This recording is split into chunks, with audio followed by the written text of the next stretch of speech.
આજની ધર્મકથા. પ્રણામ. ધર્મકથા અંતર્ગત આપણે ધર્મના વૃદ્ધિના કેટલાક કારણો, જેને અલગ અલગ મહાપુરુષોએ અલગ અલગ પ્રસંગોની અંદર સેવ્યા, એ કારણોના બહુમાન ભાવપૂર્વક સ્વાધ્યાયમાં આપણે ધારામાં છીએ. તે પ્રસંગોમાં તે ઉત્તમ આત્માઓએ શું કર્યું છે એની જાણકારી હોવાથી આપણી વિચાર શક્તિની વૃદ્ધિ થાય છે. આપણને એક વિચારવાનો એંગલ મળે છે. આવું પણ થઈ શકે. પરમ પૂજ્ય આચાર્ય ભગવંત શ્રીમદ વિજય પ્રેમ સુરેશ્વરજી મહારાજા કર્મ સાહિત્યના નિષ્ણાત, કર્મ સાહિત્યને જગતની અંદર સૌથી વધુ છેલ્લા સેંકડો વર્ષોના ઇતિહાસમાં કર્મ સાહિત્યને લોકોની અંદરમાં વ્યાપ વધારવામાં સૌથી વધુ પુરુષાર્થ જો કોઈ શિષ્ય પરિવારમાંથી થયો હોય તો કદાચ એમ કહી શકાય કે પ્રેમસુરી મહારાજ સાહેબ એ યાદીની અંદરમાં બહુ અગ્રેસર આવે. એમના શિષ્યોને ગાથાઓ કઈ રીતે કરાવતા હતા, કઈ રીતે તેઓ કર્મ સાહિત્યની ઉપર એક પછી એક ટીકાઓ રચાવતા, નવું નિર્માણ નવું કરાવતા, કેટલીક લુપ્ત થયેલી વસ્તુઓને પણ એ પોતે ગમે તેમ કરી અને શિષ્યો પાસેથી પુનર્જીવિત કરાવડાવતા. આ બધો ઉપકાર સંઘ ઉપર એમનો કરવાનો મુખ્ય ભાવ એ હતો કે સંઘની અંદર વૈચારિક રીતે એક ઉપશાંતપણું આવે. આજની પરિસ્થિતિને જોઈએ તો આપણને આ વિચાર આ વસ્તુ બહુ જ મહત્ત્વની લાગે. આજે આપણી પાસે સંઘોની અંદરમાં સમૃદ્ધિ વધી હશે, અનુષ્ઠાનો વધ્યા હશે, એમાં કોઈ શંકાને સ્થાન જ નથી. પણ વૈચારિક રીતે આપણી સમૃદ્ધિ ઘણી બધી ઘટી ગઈ હોય એવું કહી શકાય, એવું માનવું પડે આપણે. જે રીતે આજકાલ દરેક લેવલ ઉપર વિખવાદો છે, પછી એ સંઘનો લેવલ છે, સમાજનું લેવલ છે, કૌટુંબિક લેવલ છે, આ દરેક લેવલ ઉપર વિખવાદોનું પ્રમાણ અતિશય વધ્યું છે. અતિશય. ન્યુક્લિયર ફેમિલીઝ એ આ વિખવાદોનું જ પરિણામ છે. અને આ ન્યુક્લિયર ફેમિલીઝના કારણે નેક્સ્ટ જનરેશન ઉપર જે આખોને આખો દુષ્પ્રભાવ પડ્યો છે. એમના કેટલાક ઘડતરો પાયાથી જ ન થયા અને એના કારણે એ જે જનરેશન છે એ વૈચારિક રીતે બહુ દરિદ્ર રહી. અને આ વૈચારિક દરિદ્રતાના કારણે ધર્મ, અધ્યાત્મ, સામાજિક સેવા, આ બધા ક્ષેત્રોની અંદરમાં આ જનરેશનનું ઇન્વોલ્વમેન્ટ આવી જ નહીં શક્યું. આપણને ઘણી બધી વાર ચિંતા થાય કે આજે આપણને સમાજ સેવા માટે જેટલા લોકો મળી રહે છે, આવતી જનરેશનમાં એના કેટલા પ્રમાણમાં મળશે એ બહુ મોટો પ્રશ્ન છે. એક તો ધંધામાંથી જોબ પર આવી ગયેલી આ આખી જનરેશન, વ્યવસાય કરવાનું લક્ષ્ય જ ન રહ્યું, એટલે નોકરી કરવાની, ગુલામી કરવાની, એ પણ પાછી મલ્ટીનેશનલ કંપનીઝમાં કે એ બધી મોટી કંપનીઝમાં કે જ્યાં સંવેદનાઓની કોઈ કિંમત જ નથી, જ્યાં સિસ્ટમની જ કિંમત છે. અને કોર્પોરેટ વર્લ્ડ કે જ્યાં મૂસાતુસી વિના જીવવું જ અશક્ય છે, એ બધા ક્ષેત્રોની અંદરમાં પોતાની શક્તિઓ એ સમર્પિત કરી અને એમને આગળ વધારવાના, આવી એક આખી દુર્મતિ એ શિક્ષણ દ્વારા એ લોકોના મનની અંદર ઘુસાવવામાં આવી. હવે એ લોકો ક્યાં સમય કાઢશે કુટુંબ માટે? હવે એ લોકો ક્યાં સમય કાઢશે સમાજ માટે? હવે એ લોકો ક્યાં સમય કાઢશે ધર્મ કે અધ્યાત્મના ક્ષેત્ર માટે? સમાજ વૈચારિક રીતે જે સમાજ દરિદ્ર થઈ જાય છે એને બાહ્ય રીતે દરિદ્ર થતાં વાર નથી લાગતી. એ પૈસા આપીને છૂટી જશે. એ દરેક જગ્યાએ વિચારશે કે પ્રોફેશનલ માણસો રાખી લો ને યાર, કેમ આપણે આવા બધી સંઘના કામો આટલા નબળી રીતે કરવા છે? પણ એને એ નહીં સમજાય કે એકલા પ્રોફેશનલ રાખવાથી કામ નહીં સમજાય ભાઈ, તારે આવવું પડશે સાથે. કારણ કે તારી પાસે જે વિચાર છે એ ઓલા પ્રોફેશનલ માણસ પાસે નહીં હોય. તારી પાસે જે લાગણીઓ છે આ ક્ષેત્ર માટેની, એ પેલા પ્રોફેશનલ માણસ માટે નહીં હોય. અને સંઘો એ જેટલા બાહ્ય ક્રિયાઓથી ચાલે છે એટલા જ આશય શુદ્ધિથી પણ ચાલે છે. પૂજ્ય પ્રેમસુરી મહારાજ સાહેબના જીવનની અંદરમાં સંઘ માટેનો સદભાવ અપ્રતિમ હતો, અપ્રતિમ. કોઈ પણ સંઘના અગ્રણીઓ સાહેબને વિનંતી કરવા માટે આવે ને તો સાહેબ સૌથી પહેલો સવાલ એમને એમ કહેતા કે જુઓ, તમારા સંઘની અંદરમાં એકતા નહીં હોય તો અમારા સાધુઓ એ ત્યાં આવશે કેવી રીતે, ને આવશે તો આનંદપૂર્વક એ પોતાનો સમય વ્યતીત કેવી રીતે કરશે. એટલે સૌથી પહેલાં તમારા સંઘની અંદર એકતા કરવાના પ્રયત્નો તમે કરો. સાહેબ દરેકને એ જ શિક્ષા આપતા કે ગામમાં કોઈ પણ વિક્ષેપ, વૈમનસ્ય કે વેરવિરોધ હોય તો તેને અવશ્ય દૂર કરતા રહેજો. એકતા હશે તો જ ધર્મશાસનની ઉન્નતિ થશે. જો પરસ્પર વિખવાદ હશે તો તેનાથી ધર્મશાસનને નુકસાન જ થવાનું. સ્થાનિક સંઘનો પ્રશ્ન હોય કે સકલ સંઘનો પ્રશ્ન હોય, સાહેબ હંમેશા ધર્માનુકૂળ એકતાને ખૂબ મહત્ત્વતા આપતા. અને આ એક હકીકત પણ છે. સત્ય અને અસત્યના ઝઘડાઓ અનાદિકાળથી હતા અને અનંતકાળ સુધી રહેશે. કારણ કે સત્ય એ ઓલવેઝ રિલેટિવ રહ્યું છે, અપેક્ષાએ રહ્યું છે. એક વ્યક્તિની અપેક્ષાએ જે સત્ય છે એ બીજા વ્યક્તિની અપેક્ષાએ અસત્ય છે. મને દહીં પચે છે તો દહીં સ્વાસ્થ્ય માટે સારું છે, આ થિયરી એ મારું સત્ય છે. અને સામા વ્યક્તિને દહીં પચતું નથી, દહીંના કારણે એને સોજા આવી જાય છે, દહીંના કારણે એને બીજી તકલીફ થાય છે, તો દહીં સ્વાસ્થ્ય માટે સારું છે એ એની માટે અસત્ય છે. સત્ય અને અસત્ય ક્યારે પણ કોન્સ્ટન્ટ ન હોઈ શકે. કોન્સ્ટન્ટ હોઈ શકે તો ફક્ત એક ભાવ, એકત્વતા. તું 3 રોટલી ખા, હું 4 રોટલી ખાઈશ, ત્રીજો 8 રોટલી ખાશે. આપણે બધા અલગ અલગ રોટલી ખાતા હોવા છતાં રોટલી ખાવાના મામલે આપણે બધા એક રહીએ. કોણ કેટલી ખાય છે ને કેવી રીતે ખાય છે એ પ્રશ્નની વાત નહીં. રોટલી ખાવામાં આપણે બધા એક. તું 1 તિથિ પાળ, હું 2 તિથિ પાડીશ. કાલે ઉઠીને કોઈ 3 તિથિવાળો આવે અને વર્ષો જતાં કદાચ 5 તિથિ થાય. આપણે બધા તિથિઓ પાડશું. તિથિ પાડવાના મુદ્દે આપણે બધા એક. આવો ભાવ આપણામાં કેમ ન પ્રગટે? એક માણસ 3 રોટલી ખાય છે અને એક માણસ 12 રોટલી ખાય છે. હવે ત્યાં આગ્રહ રખાયો કે એ બધી વાત નહીં કરવાની, આ બધી અસમાનતા છે, વિષમતા છે. એક જ સરખી રોટલી ખવડાવવી જોઈએ તો સમાનતા કહેવાય, ભગવાનનું શાસન દીપી ઉઠશે. એક જ સરખી રોટલી ખવડાવવી જોઈએ. તો ઓલા 3 વાળાએ 8 ઉપર આવવું પડશે અને 12 વાળાએ પણ 8 ઉપર આવવું પડશે. બંને સમાન થશે અને ત્યારે 3 વાળાને ઓવર ઇટિંગનો પ્રોબ્લેમ થશે અને 12 વાળાને અંડર ઇટિંગનો પ્રોબ્લેમ થશે. સત્ય હંમેશા અપેક્ષાએ હોય છે. સાહેબ આ વાતને એટલું બધું મહત્ત્વતા આપતા કે ખંડિતતા અને વિભાજિતતા જ્યારે જ્યારે પેદા થશે ત્યારે સૌના ચિત્તમાં સંક્લેશ પેદા થયા વિના રહેશે નહીં. અને એટલે ખંડિતતા એ સત્યના માર્ગેની હોય તો પણ એ ઈચ્છનીય નથી. કારણ કે સંક્લેશથી મોટું આ જગતની અંદર કોઈ પાપ નથી. પરમાત્માના શાસનને વરેલો શ્રી સંઘ અસમાધિ કે સંક્લેશનો ભોગ બને તે સંઘ હિતચિંતક એવા આ સૂર્યદેવને ક્યાંથી મંજૂર હોય? અને એટલે જ તેઓ પૂજ્યશ્રી હંમેશા વહીવટદારોને એકતા અને એક સંપીની પ્રેરણા કરતા. એક કાર્ય ઓછું થાય તો ચાલશે, પણ સંઘમાં તડ પડશે તો નહીં ચાલે. આ એમનો સિદ્ધાંત. એક સંઘની ઘટના વિક્રમ સંવત 1976માં એમણે સંઘમાં દેવદ્રવ્યની ઉપજ ઘણી હતી હોય, દરેક જગ્યાએ આ પરિસ્થિતિ. આજે પણ આ પ્રશ્ન બહુ જ વિકરાળ રૂપે આપણા સૌની વચ્ચે આજે પણ આ પ્રશ્ન છે. સંઘમાં દેવદ્રવ્યની ઉપજ ઘણી બધી હોય અને સાધારણની ઉપજમાં હંમેશા ખેંચ હોય. એ સંઘે શું કર્યું તો કે એમણે સ્વપ્નદ્રવ્ય, આરતી મંગળદીઓ વગેરે ઉછામણીની રકમ જે છે એ સાધારણમાં લઈ જવા માટે એ સંઘે, પર્ટિક્યુલર સંઘે પોતાનો નિર્ણય કરી લીધો. આ નિર્ણયનો વિરોધ થયો, બહુ પ્રબળ વિરોધ થયો.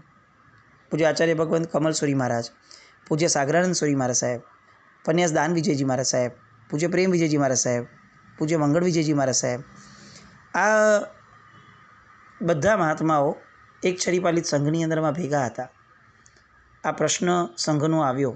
મહાત્માઓ બધા ખંભાતમાં ભેગા થયા હતા અને ખંભાતનામાં આ બધાએ ભેગા થઈ અને ભવિષ્યનું દર્શન કરીને કે આ ખેંચના કારણે આજે એક સંઘે કંઈક કર્યું છે, આવતીકાલે તો બીજો એક સંઘ એ આનથી પણ નીચો પડશે અને એની પછીથી તો રેલમછેલ બધું જ ધડાધડ તપડતું જશે.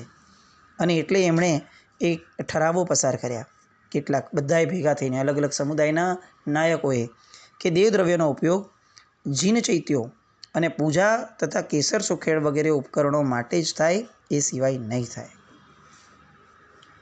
આ મુનિપણામાં પ્રેમશ્રી મહારાજ સાહેબે આ એકદમ એક્ટિવેટ થઈ અને બધા પાસેથી બેસાડી, બધાને ભેગા કરી અને બધા પાસે કેટલીક વાતો મૂકી અને ઠરાવ કરવાનો નિર્ણય કર્યો. આપણને એમ લાગે કે આ ઠરાવો કેટલા ઇઝી છે, શું વાંધો આવે, બધા ભેગા થયા હશે ને ઠરાવ કરી લીધો હશે. એક એક ઠરાવ કરવો એ અંદરનું એટલી બધી માનસિક સત્વની ધારા માંગી લે છે કે જે આપણે કલ્પી ન શકીએ. આજના જગતની અંદરમાં આપણે જોઈ શકીએ છીએ કે કેટલીક વસ્તુઓ વિઝિબલી આપણને ખ્યાલ આવે છે કે આ તો આમ જ હોવું જોઈએ અને આમ જ હોય ને લોજિકલી પણ તેમ છતાં પણ આપણે એનો ઠરાવ નથી કરી શકતા. ઠરાવ કરવાની અંદરમાં ઘણી બધી મુશ્કેલીઓ આવી શકે ભવિષ્યમાં. એટલે આપણે ઠરાવ કરવાનું ઇગ્નોર કરીએ. આપણે એમ વિચારીએ કે નહીં, આ આમ જ રાખજો ને ભાઈ, પણ કોઈ લીગલ બેઝ બને એવું નથી કરવું, ઠરાવ બરાવ નથી કરવા. આપણે બધા સમજીએ ને આ એક વસ્તુ કરીએ. આજે જો આપણી આ પરિસ્થિતિ છે તો આપણે કમ્પેર કરવું જોઈએ કે એ સમયે મહાત્માઓ ઠરાવ કરવા સુધીના લેવલ પર જતા હોય તો ત્યારે એ કેટલા બધા એ દિશાની અંદરમાં એમનું સંકલ્પ બળવાળા હશે. મુંબઈના કેટલાક સંઘો, એ જમાનાની વાત છે, સ્વપ્નદ્રવ્યમાંથી 40% સાધારણમાં લઈ જવાનું શરૂ કર્યું એમણે એ સમયે.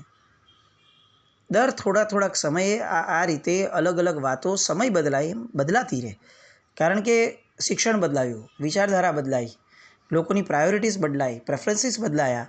તો એ જ લોકો જ્યારે ધર્મદ્રવ્યની વ્યવસ્થામાં ટ્રસ્ટી તરીકે કે કમિટી તરીકે આવે છે તો ત્યારે એ જ વિચારધારાપૂર્વક એ લોકો અહીંયા પણ ચેન્જીસ કરવાની ધારણામાં આવે છે.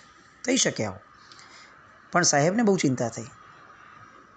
એમણે વિક્રમ સંવત 2007નું જે મુંબઈમાં ચાતુર્માસ હતું, એ ચાતુર્માસની અંદરમાં આ પ્રશ્નનું સોલ્યુશન લાવવા માટે સૌથી પહેલું સ્ટેપ એમણે લીધું. એમણે સંઘોને જાહેરનામા કે વટહુકમ જાહેર નહીં કર્યા. એમણે સૌથી પહેલાં એ નક્કી કર્યું કે આ બધું જ શક્ય બનશે જો સંઘો એક થશે તો, સૌથી પહેલાં. અને એટલે જ એમણે એક સંસ્થા ઊભી કરી, એક છત્ર ઊભું કર્યું, જેનું નામ આપ્યું મધ્યસ્થ સંઘ. આ એક સંગઠન ઊભું થયું. મધ્યસ્થ સંઘ નામ હેઠળ, છત્ર હેઠળ બધા જ સંઘો ભેગા થયા, મુંબઈના ઘણા બધા. અને પછીથી એમણે અલગ અલગ સમુદાયના મહાત્માઓના દેવદ્રવ્ય સંબંધી અને શાસ્ત્રપાઠો એમણે એકત્રિત કર્યા. સાધારણ દ્રવ્ય અને દેવદ્રવ્ય સંબંધિત શાસ્ત્રપાઠો લીધા. એના આધારે હવે આ મધ્યસ્થ સંઘ જે ભેગો થયો હતો, એ ભેગા થયેલા સંઘના હોદ્દેદારો કે જે લોકો વહીવટીય વ્યવસ્થાની અંદરમાં સામેલ છે, એ બધાને સાહેબે બોલાવ્યા. અને આ બધા જ હોદ્દેદારોને સ્વપ્નદ્રવ્ય કે ઉછામણી વગેરે દ્રવ્યોનું કલ્પિત દ્રવ્ય ગણાવી એના ઉપયોગ માટેનું શાસ્ત્રીય માર્ગદર્શન આપ્યું. પરિવર્તન એ આવ્યું કે સ્વપ્નદ્રવ્યને 7 ક્ષેત્ર અથવા સાધારણમાં લઈ જવાની જે પ્રથા હતી, એ ધીરે ધીરે સમજણ આપતા સાહેબે સદંતર બંધ કરાવી દીધી. અને આ કાર્યની અંદરમાં સાહેબની સમન્વયતા પણ કેટલી સરસ કે એમણે દરેક સ્ટેપની અંદરમાં એમણે એ સમયે પૂજ્ય ઉદયસુરી મહારાજ, પૂજ્ય સાગરાનંદસુરી મહારાજ સાહેબ આદિ અનેક ગુરુ ભગવંતો જે અલગ અલગ સમુદાયોને રિપ્રેઝેન્ટ કરતા હતા, એ બધા જ ગુરુ ભગવંતોને ભેગા રાખ્યા. મોટા થવા માટે નાના થવું પડે. આ વાત એ જ સમજી શકશે કે જેને કોઈક શુભ આશય માટે મોટા થવું છે. જેનો આશય જ અશુભ છે, એને ફક્ત મોટા થવાય અને સત્તા ભોગવવામાં રસ રહેશે. અને આ સત્તા લોલુપતા એ સંઘોને છિન્ન ભિન્ન કરી દેશે. આ થિયરી પૂજ્ય પ્રેમશ્રી મહારાજ સાહેબ જાણતા હતા. અને એટલે જ તેઓ ક્યારે પણ કોઈ પણ સંગઠન કે કોઈ પણ સંમેલનની અંદરમાં પોતે લીડ રોલમાં એકલા ન રહ્યા. પોતે બધાને ભેગા કરાવે, પોતે બધાને પ્રપોઝલ મૂકે, બધાને સમજાવે. ક્યાંક 2 જણની વચ્ચે મતભેદ થાય તો એ બંનેની હારે મધ્યસ્થી કરી અને એક એન્ડ ઉપર બંનેને લાવે. પણ આગળ બધા જ મહાત્માઓ ભેગા. દરેક સમુદાયને સરખો ન્યાય. આ એ સમયની વાત છે કે જે સમયે બહુ ઓછા સમુદાયો પ્રેમસ્વરી મહારાજ સાહેબના સમુદાયની જેમ વિશાળ હતા. અને ત્યારે પણ પ્રેમસ્વરી મહારાજ સાહેબનું વિઝન આ, કારણ કે સંઘમાં જો એકતા જોઈએ છે તો સૌથી પહેલાં તો શ્રમણોએ એક થવું પડશે. મોટી શાંતિની ધારાની અંદરમાં બ્રહ્મલોકસ્ય શાંતિર્ભવતું આ શબ્દ છેલ્લો આવે, શ્રી શ્રમણ સંઘસ્ય શાંતિર્ભવતું આ શબ્દ પહેલો આવે. આપણને એવું લાગે છે કે આ જગત અંદર અંદર લડી અને કેટલું બધું નુકસાન કરી રહ્યું છે. આ જગતને લડાવવાનું બંધ કરવું હોય તો સૌ પ્રથમ આ જગતની મહાસત્તા એવી શ્રમણ સંસ્થા, શ્રમણ સંઘ, એ સૌથી પહેલાં જેટલું ઐક્ય વાતાવરણ સર્જશે એટલી આ વિશ્વની અંદરમાં એના પડઘાની ધારાઓ પડશે. ધર્મદ્રવ્યની વ્યવસ્થાની બાબતમાં, શુદ્ધિની બાબતમાં સાહેબ ખૂબ જાગૃત અને મક્કમ રહ્યા. મુંબઈ લાલબાગમાં ચોમાસું હતું. એ ચોમાસાની એ જે ક્ષેત્ર છે એની વહીવટી ધારા પ્રમાણે પેઢી વગેરેના જે માણસોને વહીવટ ખર્ચો હતો પેઢીના લોકોનો, એ ખર્ચો દેવદ્રવ્યથી અપાતો. એટલે સાહેબને હવે કંઈ ઔષધ વગેરે મંગાવવાનું થાય તો સામાન્યપણે પેઢીમાં કહેવાનું ને પેઢીના જે વ્યક્તિઓ છે એ લઈ આવે. આ વ્યવસ્થા હોય. પણ સાહેબે અહીંયા ધ્યાન રાખ્યું, શિષ્યોને પણ સ્ટ્રિક્ટલી કહી રાખ્યું હતું કે તમારે દવા વગેરે કંઈ મંગાવવાનું અગર થાય તો તમારે આરાધકોને બોલવાનું અને આરાધકો આપણને લઈને આપે. ચાતુર્માસ પૂર્ણ થયો અને પેઢીના વહીવટદારો છેલ્લે જ્યારે સાહેબને વંદન કરવા આવ્યા એ સમયે સાહેબે પેઢીના વહીવટદારોને ઉદ્દેશીને કહ્યું, અમે અમારા ઔષધિ આદિનો કોઈ ખર્ચ પેઢીમાંથી નથી નખાવ્યો, પરંતુ પેઢીના માણસ દ્વારા અમારા નાના મોટા કોઈ કાર્ય કરાવ્યા હશે તેનો પગાર દેવદ્રવ્યમાંથી અપાય છે. તો અમારી એવી ભાવના છે કે તમારી સંપત્તિમાંથી યોગ્ય રકમ પેઢીમાં જમા કરાવી દો, જેથી અમને દોષ ન લાગે. અને એ પેઢીના વહીવટદારોએ પોતાની સ્વદ્રવ્યની, પોતાના ઘરમાંથી કેટલીક રકમ એ પેઢીમાં દેવદ્રવ્ય ખાતે જમા કરાવડાવી. આ એક ઘટનાનું વિશ્લેષણ કરીએ ને તો ખબર પડે કે સાહેબ ધારત તો ચોમાસા પહેલાં કેટલીક શરતો મૂકત કે આવું બધું હશે તો અમે ચોમાસું જ નહીં કરીએ, પહેલાં દ્રવ્ય વ્યવસ્થા ક્લિયર કરો. સાહેબે એ ન કર્યું. નંબર 2, ચોમાસું કર્યું છે તો પ્રવચન આદિની ધારામાં પણ આ વસ્તુ લઈ શક્યા હોત કે ભાઈ આ બધી વસ્તુઓમાં તમે જુઓ અમારો મત અલગ છે. સાહેબે એ પણ ન કર્યું. નંબર 3, આ જ વસ્તુ આરાધકોને કહી અને આરાધકો આગળ ફંડ ઊભું કરાવડાવી અને એમની પાસેથી દેવદ્રવ્યમાં કરાવી શકાયું હોત, પણ એમણે એ પણ ન કર્યું, કારણ કે સંઘની અંદર વિખવાદ કરવો એ પ્રેમસ્વરી મહારાજ સાહેબની પ્રકૃતિમાં ન હતો. સંઘો સંઘની માન્યતા પ્રમાણે ચાલે. એ માન્યતા ખોટી હોય તો ગુરુ ભગવંતો એમને પ્રેરણા કરે, પણ પ્રેરણા કોને કરે? જે વહીવટીદાર છે, જે જાગ્રત છે અને જે જવાબદાર અધિકારી છે એને કરે. આપણા ઘરની અંદરમાં જ્યારે જ્યારે પણ પ્રશ્નો ઊભા થાય છે તો સૌથી પહેલાં વડીલોને અપ્રોચ કરાય છે અને વડીલો તે વ્યક્તિની હારે 1 to 1 વાત કરે. ઘરમાં નાના બાળકોની સામે, જે ઘરોની અંદરમાં નાના બાળકોની સામે એક પેઢી બીજી પેઢીને ઉતારી પાડે છે, તે ઘરોની અંદરમાં એ ત્રીજી પેઢી બેમાંથી એક પણ પેઢીની પ્રત્યે માન નહીં જાળવે. કોઈ પણ વ્યક્તિને જાહેરમાં ઉતારી પાડવું એટલે તે સંસ્થાના વિનાશ તરફ આગળ વધવું. આજે છડે ચોક જ્યારે સોશિયલ મીડિયાની અંદરમાં આપણે બધાને ઉતારી પાડવાની વાતોમાં લઈલીનને મગ્ન બન્યા છે, ત્યારે ખરેખર આપણને એવું લાગે કે પ્રેમસ્વરી મહારાજ સાહેબ જેવો વિવેક કેમ દરેક વ્યક્તિઓમાં નથી આવતો. જે પોતાની માન્યતાથી કમ્પ્લીટ વિપરીત હતું તેનો પણ ચાતુર્માસ આખું કર્યા છતાં પણ કોઈ જ વિરોધ નહીં. કોઈ પૂછે તો સલાહ આપવાની, અધરવાઇઝ આપવાની પણ નહીં. ધર્માચાર્યો એ કેવા હોય? એ ધર્માચાર્યો એ મઠાધીશ ન હોય કે દરેક વસ્તુઓની અંદરમાં મઠની જેમ પોતાનું આધિપત્ય સ્થાપે. ધર્માચાર્યો એ સંઘકીય વ્યવસ્થા, એનું સુચારું સંચાલન થાય એના માર્ગદર્શકો હોય. પ્રેમસ્વરી મહારાજ સાહેબની આ જે એક જબરદસ્ત પ્રકૃતિ હતી, સ્વભાવ હતો, એના કારણે અનેક વિખવાદો એ જમાનામાં હોવા છતાં પણ ઘણે બધે અંશે સંઘ સચવાઈને રહેતો હતો. દેવદ્રવ્યની શુદ્ધિ માટે સાહેબ જ્યાં જ્યાં જાય ત્યાં વહીવટદારોને અજ્ઞાનતા હોય તો એમને શાસ્ત્રીય દ્રષ્ટિથી સમજાવતા, યોગ્ય માર્ગદર્શન આપતા. ક્યારે પણ મહાત્માએ, એમના કોઈ પણ મહાત્માઓએ સંઘના વહીવટના પ્રશ્નોને પાટ ઉપર લાવ્યા નથી, જાહેરમાં લાવ્યા નથી, કારણ કે તેઓ જવાબદાર હતા. આજે ઉછાછળા વૃત્તિ, ઉદ્ધતાઈ અને જે મનમાં આવે એ બોલવાની વૃત્તિ, એ જે આ નવા શિક્ષણમાંથી નીકળી છે, એના કારણે વિવેક દ્રષ્ટિ સંપૂર્ણપણે લુપ્ત થઈ ગઈ. એકવાર પૂજ્ય ભુવન તિલક મારા સાહેબનું ચાતુર્માસ પિંડવાડામાં થવાનું હતું. સાહેબ ખંભાતમાં બિરાજમાન હતા. બીજું બધું નક્કી થઈ ગયું હોવા છતાં પણ પ્રેમસ્વરી મારા સાહેબે અગત્યના કેટલાક સમાચારો, વાતો મારે તમારી હારે કરવી છે એવું કહી અને ભુવન તિલક મહારાજ સાહેબને અતિ દીર્ઘ વિહાર કરાવડાવીને પણ પેલા ખંભાત બોલાવ્યા. આપણે પોતે સમજી શકીએ છીએ કે ખંભાત ક્યાં ને પિંડવાડા ક્યાં.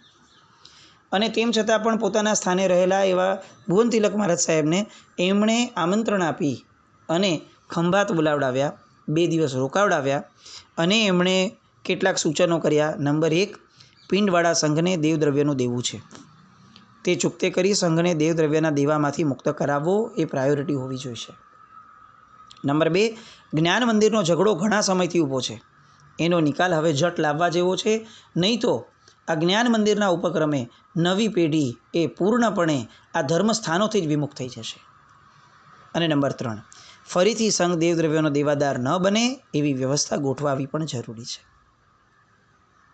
આ ત્રણેય વસ્તુઓનું માર્ગદર્શન 1 to 1 એમણે ભુવન તિલક મહારાજ સાહેબને આપ્યું. આ સાહેબની કેવી ઉદારતા! પોતે બેઠા છે ખંભાત, પોતાની કોઈ જવાબદારી નથી, પણ પોતે પિંડવાડા સંઘથી કેટલીક વસ્તુઓમાં સુપેરે પરિચિત છે, તો એમણે આ હિતચિંતા સંઘની કરી. આવા સંઘના હિતચિંતક આચાર્ય ભગવંતો થકી આ જૈન શાસન આટલા વર્ષોથી ચાલતું આવ્યું છે. વિદ્વાન આચાર્યોથી આ સંઘ ચાલ્યો છે એવી વાતો આપણને લગભગ વાંચવા નહીં મળે. સંઘ એ સંઘ હિતચિંતક આત્માઓથી ચાલ્યો છે. ગીતાર્થ, સંવિઘ્ન ગીતાર્થ આચાર્યોથી ચાલ્યો છે. આવા સંવિઘ્ન ગીતાર્થ આચાર્યોનું યોગ બળ વધો, આવા સંવિઘ્ન ગીતાર્થ ભગવંતો એમનું વર્ચસ્વ વધો અને અત્યારના જે પણ પ્રશ્નો જૈન શાસનને સતાવી રહ્યા છે એ બધાના સોલ્યુશન રૂપે સંઘ એકતા, આ ભાવ સંઘના હૈયે હૈયે પ્રગટો, એવી શુભ મંગલ કામના સાથે વિશેષ વાતો આવતીકાલ પર રાખી. જીનાજ્ઞાવૃત કંઈ પણ બોલાય તો મિચ્છામિ દુક્કડમ જૈનમ જયતિ શાસન.